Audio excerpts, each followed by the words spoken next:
मेरा नाम किनाल है। न आपको अपनी कहानी सुना रहा हूँ कि ट्रेन में मुझे एक भाभी कैसे मिले और फिर किया हुआ। कुछ दिन पहले मैं अपना इंटरव्यू देने के लिए दिल्ली से कोटा राजस्थान जा रहा था। ट्रेन में मेरे सामने वाली सीट पर एक आंटी बैठी थीं। वो देखने में बहुत खूबसूरत लग रही थीं। उनसे थोड़ी बातचीत हुई तो पता चला कि वो कोटा की ही रहने वाली हैं। वो दिल्ली अपने शौहर से मिलने आई थीं और अब वापस जा रही थीं। उनके साथ ऐसे ही बातचीत चलती रही। आंटी के पूछने पर मैंने भी उन्हें बताया कि मैं भी कोटा ही जा रहा हूँ। कल मेरा एक कंपनी में इंटरव्यू है जो कि एक कंस्ट्रक्शन कंपनी है।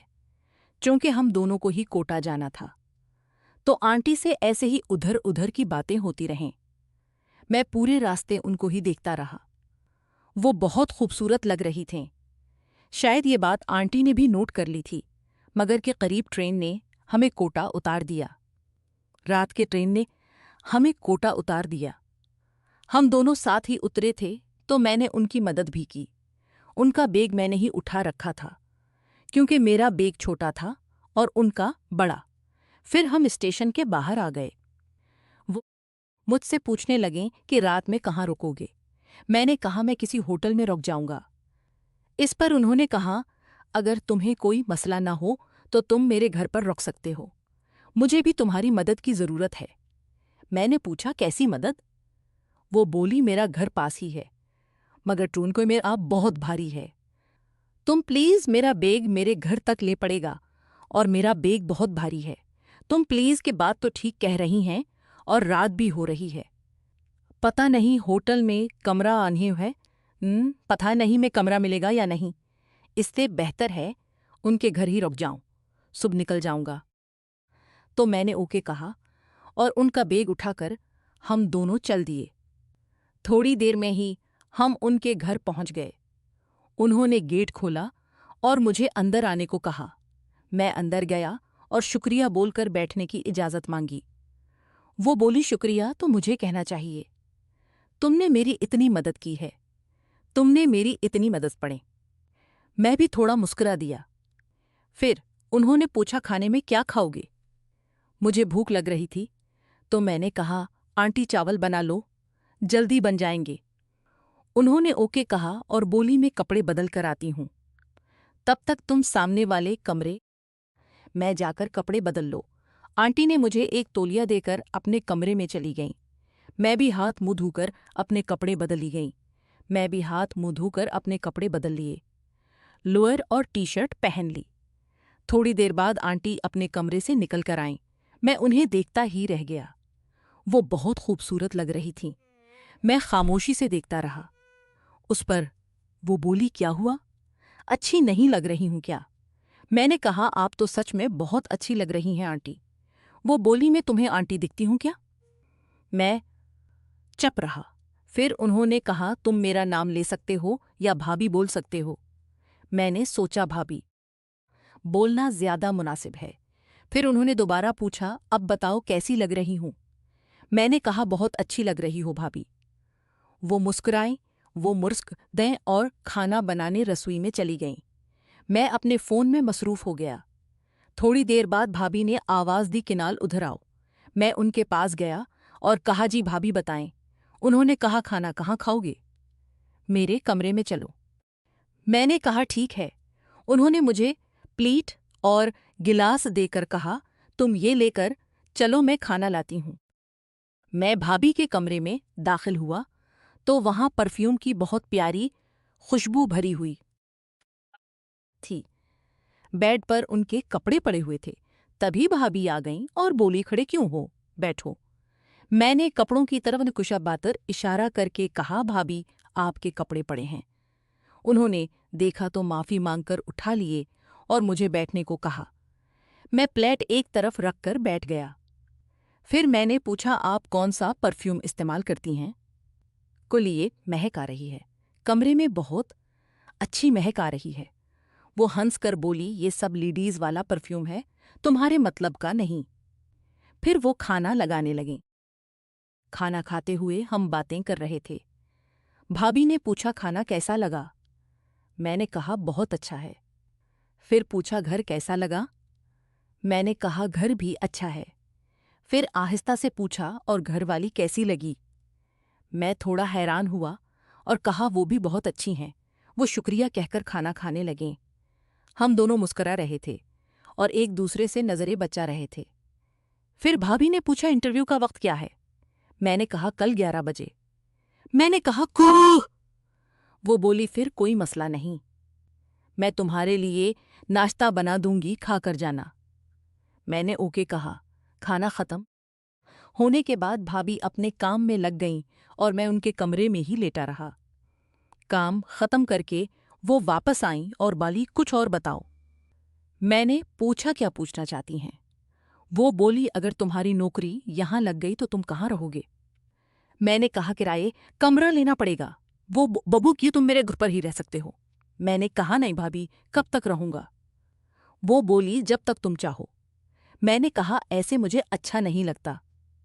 वो बोली चलो ठीक है, किराए पर रह लेना। जो किराया बाहर दोगे पे वो मुझे दे देना। तुम्हारे सहारे से मेरा भी मन लग जाएगा। मैंने सोचा और कहा पहले इंटरव्यू तो हो जाए, तब पता चलेगा। वो बोली ओके, तुम्हारी नौकरी पक्की है। मैं हंसा और पूछा आपको कैसे पता? वो बोली बस पता है। मैंने कहा देखते हैं। वो बोली अगर लग गई तो तुम मेरे घर पर ही रहोगे ना? मैंने ओके कहा। थोड़ी बात के बाद मैंने कहा भाभी अब सो जाना चाहिए, सुबह मुझे जाना भी है। वो बोली हाँ, मुझे भी नौकरी पर जाना है। वो भी किसी कंपनी में काम करती थीं। मैंने पूछा मैं कहाँ सोऊं? वो बोली यहीं मेरे पास सो जाओ, दोनों साथ सो जाएंगे। ये कहकर हंस दी। मैंने मना करते हुए कहा नहीं, दूसरे कमरे में लटा दी। वो बोली दूसरे कमरे में सफाई नहीं, तुम यहीं मेरे कमरे में सो जाओ। मैंने बिस्तर मांगा, डालकर लेटने लगा। मैंने बिस्तर मांगा और नीचे डालकर लेटने लगा। वो बोली मेरे बेड पर ही सो जाओ। वो ज्यादा नहीं बोली, मुझे गदा देकर खुद बेड पर लेट गईं और मैं नीचे, हम दोनों सो गए। रात के करीब 2 बजे मैं उठा और बाथरूम गया। वापस आया तो देखा भाभी मेरी तरफ पेट करके लेटी हुई हैं। ये देखकर मेरा दिल तेज धड़कने लगा, लेकिन मैंने खुद पर कंट्रोल किया और सो गया। सुबह भाभी ने मुझे उठाया और बोली उठो कनाल, चाय पी लो। मैंने कहा भाभी मैं चाय नहीं पीता। वो बोली बाहीं चाय नहीं पीता। वो बोली कोई बात नहीं, थोड़ी सी पी लो, मैंने तुम्हारे लिए प्यार से बनाई है। मैंने उनकी तरफ देखा तो उनकी आंखों में एक अलग सी चमक थी और बात करने का अंदाज भी बदल चुका था। अब वो हर बात में दोहरा मतलब रख रही थीं, लेकिन मैं अनजान बनकर सब नज़रअंदाज कर रहा था। फिर तैयार होकर जाने लगा तो वो बोली इंटरव्यू के बाद मुझसे मिलकर जाना और बताकर जाना कि किया हुआ। मैं ओके कहकर निकल गया। एक ऑटो पकड़कर इंटरव्यू देने पहुंच गया। दोपहर में वापस आया तो घर बंद था। मेरे कपड़े अभी भी अंदर थे और मैं उनका फ़ोन नंबर लेना भी भूल गया था। मैं उनके आने का इंतज़ार करता रहा।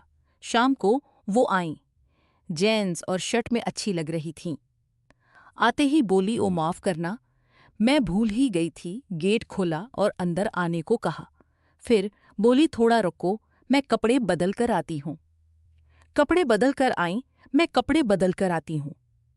कपड़े बदल कर आईं, मैंने कहा मुझे घर जाना है। वो थोड़ी अदास हो गईं और बोली किया हुआ? इंटरव्यू ठीक नहीं गया, नौकरी नहीं लगी। ऐसा कैसे हो सकता है? तुम्हें कैसे मना कर सकते हैं? जैसे उन्हें इस बात का बहुत रंज हो। मैंने कहा ऐसी कोई बात नहीं, मेरी नौकरी लग गई है और 3 दिन बाद ज्वाइन करना है। वो खुश होकर पूछने लगें फिर घर क्यों जा रहे हो? उनके अंदाज से लग रहा था जैसे मेरा जाना उन्हें अच्छा नहीं लग रहा। मैंने कहा मेरे पास इतने कपड़े नहीं, घर वालों से भी मिलना है और कुछ ज़रूरी सामान भी लाना है।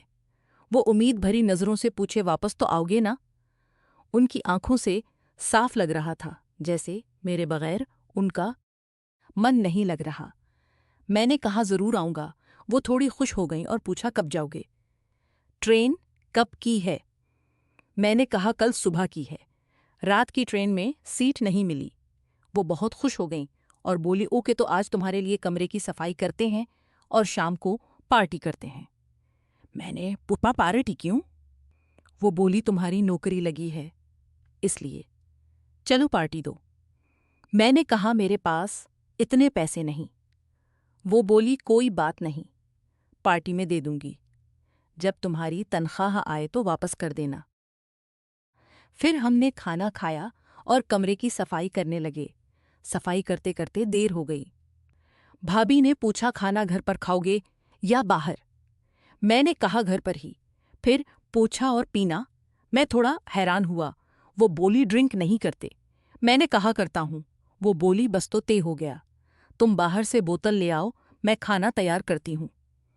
उन्होंने मुझे 2000 रुपये दिए और कहा रेड लेबल की एक बोतल, कुछ फल और खुश्क मेवे ले आना और एक सिगरेट का पैकेट भी। मैं पैसे लेकर दुकान गया, बोतल, फल और खुश्क मेवे लेकर वापस आ गया। तब तक भाभी ने आलू गोभी की सब्जी और पूरियां बना ली थीं। मुझे देखकर बोली तुम कपड़े बदल लो, ये गंदे हो गए हैं, जल्दी नहाकर ताज़ा हो जाओ, मैं भी नहा लेती हूँ। मैंने कहा मेरे पास दूसरे कपड़े नहीं। उन्होंने मुझे एक बॉक्सर और टी शर्ट दे दी और कहा ये पहन लो। मैं कपड़े लेकर कमरे में गया, नहाया और पहन लिए। जब मैं भाभी के कमरे में पहुंचा तो वो अभी नहा रही थीं। मैंने आवाज दी तो बोली तुम सामान लगाओ, मैं आती हूं। उन्होंने गिलास और पानी की बोतल बता दी और कहा प्लेट वगैरह किचन में रख दी हैं। मैंने सब सेट कर दिया, सब सीट कर दिया। फल काटे, खुश्क मेवे सजाए और दोनों गिलासों में पीक तैयार कर लिए। मैं ड्राइंग रूम में बैठा था कि भाभी आ गईं। उन्होंने अदा से पूछा क्या देख रहे हो? मैंने कहा कुछ नहीं, बस आपकी खूबसूरती। वो हंसने लगें। मैं पानी की बोतल उठाकर गिलास में डालने लगा। वो मेरे पास बैठ गईं। उनके जिस्म से बहुत अच्छी खुशबू आ रही थी। हमने एक एक पीक लिया, चीयर्स कहा और घूंट भरने लगे, बातें करने लगे। भाभी बोली मैं तुम्हें कैसी लग रही हूं? मैंने कहा सच में बहुत अच्छी। वो बोली बहुत अच्छी या कुछ और भी? मैं खामोश रहा और अपना पेक एक घूंट में ख़त्म कर दिया। दूसरा पेक बनाने के लिए बोतल उठाई तो वो बोली इतनी जल्दी किया है, इस बार मैं बनाती हूँ। उन्होंने मेरे हाथ से बोतल ली और दूसरा पेक बना दिया। फिर सिगरेट की डब्बी उठाई और दूसरा पेक बना दिया। फिर सिगरेट की डब्बी उठाई और एक सिगरेट होनाल। एक बात पूछूं? मैंने कहा पूछो भाभी। वो बोली सच बताओगे? मैंने कहा सच। वो बोली तुम्हारी कितनी गर्लफ्रेंड्स हैं? मैंने उनकी तरफ देखा। वो आंख मारते हुए बोली बताओ ना। मैंने कहा भाभी बस एक। वो बोली उसके साथ कभी प्यार किया है? मैंने हामी भरी। वो बोली कितनी बार? मैंने कहा बस 2 बार। वो बोली सिगरेट दो। मैंने कश मारा और उनकी तरफ देखने लगा। अब वो मुझे और भी खूबसूरत लग रही थीं। उन्होंने पूछा क्या देख रहे हो? कुछ सोच रहे हो? कुछ मैं खामोश रहा। वो बोली बताओ ना किनाल, क्या सोच रहे हो? मैंने कहा कुछ नहीं। वो बोली प्लीज़ बताओ, तुम्हें मेरी कसम। मैंने कहा भाभी आप बहुत खूबसूरत लग रही हो। वो हंसती हुई बोली हाँ मुझे पता है, तुम्हारे भैया भी यही कहते हैं। वो अंगड़ाई लेकर हंसे। मैंने पूछा भाभी भैया यहाँ क्यों नहीं रहते? वो बोली वो दिल्ली में नौकरी करते हैं और मेरी नौकरी यहाँ है, इसलिए अलग रहते हैं। जब दिल करता है मिल लेते हैं, जब दिल करता है।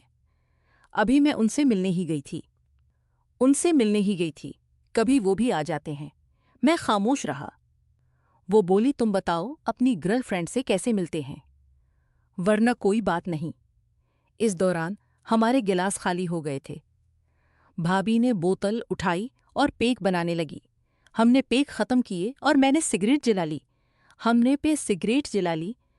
तब मुझे एहसास हुआ कि भाभी का हाथ मेरे ऊपर है। फिर उन्होंने मेरे हाथ से सिगरेट ली, कुछ मारा और मेरे मुंह पर धुआं मारते हुए बोली मुझे तुम बहुत अच्छे लगने लगे हो।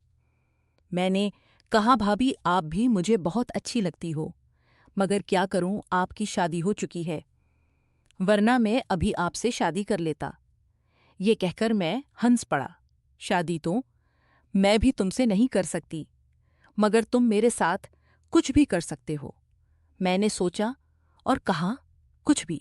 वो बोली, कुछ भी जो तुम्हारा दिल भी ते, कुछ भी जो तुम्हारा दिल चाहे। मैंने कहा, देख लेना, मैं कुछ भी कर सकता हूं। वो बोली, करके दिखाओ, तब पता चलेगा। मैं कुछ देर खामोश रहा। फिर मैंने आहिस्ता से कहा, भाभी आपकी शादी हो चुकी है और आपका शौहर हैं। मुझे ये सब ठीक नहीं लग रहा। मैं आपकी तन्हाई समझता हूं, लेकिन इस तरह हुदूद पार करना गलत है। भाभी मेरी बात सुनकर कुछ देर खामोश रहें, फिर बोली, तुम ठीक कह रहे हो, मुझे भी पता है ये गलत है। तन्हाई में कभी गलत फैसले करने का दिल करता है, मगर इसका मतलब ये नहीं कि हम गलत रास्ता इख्तियार करें। फिर हमने बातचीत बंद कर दी। मैंने दूसरे कमरे में जाकर सो लिया। अगली सुबह मैंने भाभी से माफ़ी मांगी और घर वापस चला गया।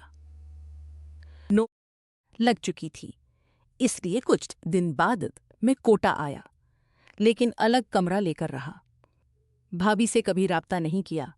इस वाक़े से मुझे ये सबक मिला कि तन्हाई में भी हमें अपने उसूलों पर कायम रहना चाहिए। शादीशुदा रिश्तों का एहतराम करना चाहिए और गलत रास्ते पर नहीं चलना चाहिए। बेहतर है कि जिम्मेदारी से फैसले किए जाएं ताकि बाद में पछतावा ना हो। हेलो दोस्तों, अगर आपको ये कहानी पसंद आई हो तो चैनल को सब्सक्राइब कर दें और इससे भी ज़्यादा दिलचस्प वीडियो देखने के लिए मेरे चैनल पर अपलोड होने वाली ताज़ा तरीन वीडियो ज़रूर देखें।